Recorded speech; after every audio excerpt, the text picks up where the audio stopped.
What's going on YouTube? Today we got a 1998 Toyota 4Runner, and I am going to show you how to remove the air intake housing and clean the throttle body. So to do this, you're gonna start right here. I've already did mine. I just wanted to make a video. So as you can see, the air filter is already out. So first thing you're gonna do is go to the air box.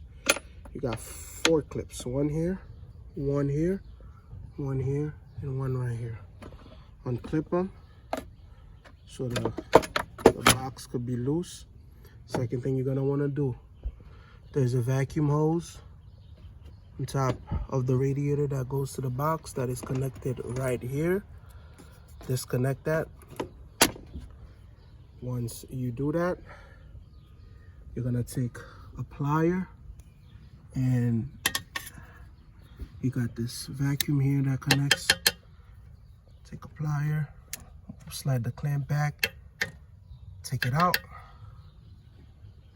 and then you're gonna need to take a screwdriver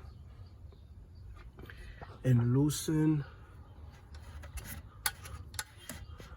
Take a screwdriver and loosen the clamp. Okay. Once the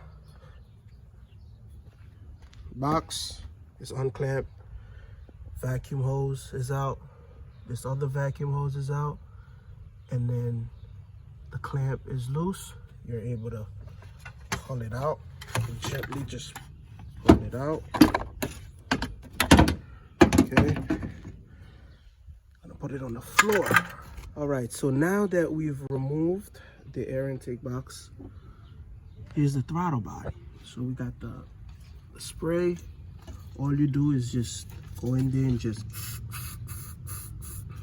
spray. Get a rag, I got a shirt, and just stick it in there and just wipe it, clean it. I already did this. I low-key forgot to record. But as y'all can see, it was very dirty, and this is better. So now once the throttle is dried, put back the housing, stick it back in there. Okay, let it in. All right, so now we got the seated. What we're gonna do is take our vacuum, bring it in. Okay.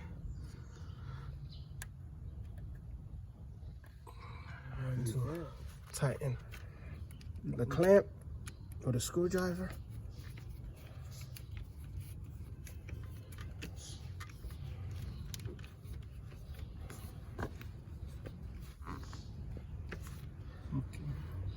Is it good? Snugged? Good. So now you got the air intake housing back, got the vacuum, got the clamp, and then we put the box back, the 4 clamps, connect the mass airflow sensor, and you are good to go. Start it right up. You might have some trouble starting it because of the cleaner that's going inside, but you know, once it runs and it completely dries, you're set.